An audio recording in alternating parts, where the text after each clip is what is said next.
This video is going to show how to install the struts on a 2010 to 2011 Saab 9.5 with the V6 all-wheel drive non-Aero.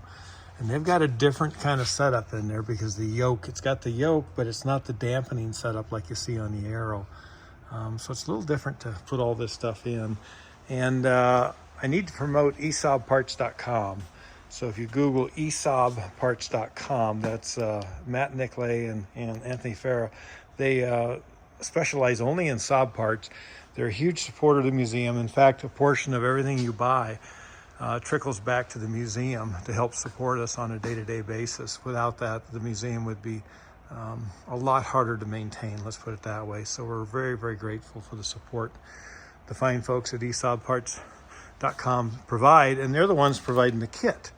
So these have really not been available forever, and Matt and Anthony have put together a kit. So this is one of my own cars that's been waiting forever for a kit, desperately needing struts. And again, if you get a hold of Esaabparts.com, they will get you fixed up. But I'm at the museum doing this one, and real quick, the torch end in the links is a T40, and I think an 18 on the nut, and those can be a bear to get out sometimes.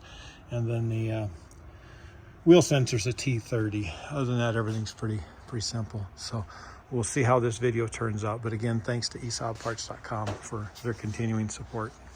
And again, purchasing parts through them helps support the museum. So thank you. So to take the strut out, pull this bolt here. It holds a couple brackets for the wheel sensor. Here's the wheel sensor. I got it out already. See it right there. Then you got your bottom bolt. That one you'll probably have to pound out. Tie rod end. Caliper took off. I used the two small bolts to take the caliper off. And there's just not much to get it loose. Careful, some of these don't have nuts on the top side. So check that. Well, it's still on the ground. Anyway, just not much to it. Get this, now this whole assembly should come out of here. You have to take your drive axle. This one, unfortunately, has got a, well, it's sliding good now. It was rusty, so I put some spray in it. But hopefully it still come out now. Tried a lot of different ways to get the old shock moved out of there, and really, you don't have enough space, I don't think, to do it anyway.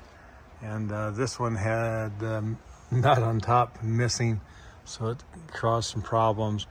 But I think, you know, tie rod end, bottom yoke bolt, caliper off, nut off the axle, and then that whole assembly really falls out. Of course, you've got to have your drag link, your link off, but then you can get it out on the ground and work on it. And I got a lot of different bars, and I tried every combination I could there to not remove the whole yoke. And I spent about twice as much time not removing it as it would have been just to bite the bullet, remove it, and do it that way. So I think that's the easiest way to do these. Then you can get in here and you can split this open a little bit with a chisel wedged in there, relieve some of the pressure because they're rusted and crusted. And then I did take a grind disc and kind of cleaned. It was just the area at the top of where the shock fits that was really crusty, corrosion. And so we'll see if we can get her back together. In order to get this out, they tend to corrode in. I just put a chisel right in here. And there are two different style yokes. This car has had a right front yoke replaced, and the replacement yoke is missing a big piece right here. So this part is not even on it. So there are a couple different ones. That's probably off of a Buick, the one that's been replaced. But anyway, just if I spread that a little bit, it'll almost pull it out with hand pressure, so it comes out real good. If you wanted to put a new wheel bearing in, now would be the time. You can get real good access to everything. That's about it. When you put this back together, a way to get that lower control arm down, if you're here by yourself, is to put a pry bar under the sway arm and then push down, because that that A-arm is spring-loaded upward, and it's got to go down to get it in place so you can get your axle in, because it's kind of a wrestling match to get that down, get the axle lined up, and get it all in there at once, because you still don't have it. I still don't have it tied up in here. So now I'll be able to get my retainer nut up on the engine bay to hold the whole assembly. But that's a real quick little tip right there. I didn't do it on the right side, and it caused me a lot of grief. I ended up using a pipe wrench for leverage on the A-arm and having Patty pull on it. And this is much easier and much simpler. Put a wedge in between the lower control arm and the sway bar. One other thing I did is I tapered the end of that bolt. It goes through and holds that lower control arm.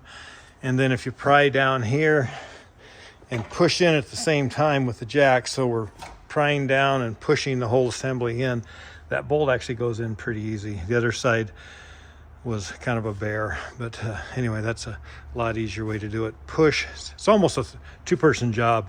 Pry down, push in, get the bolt going through.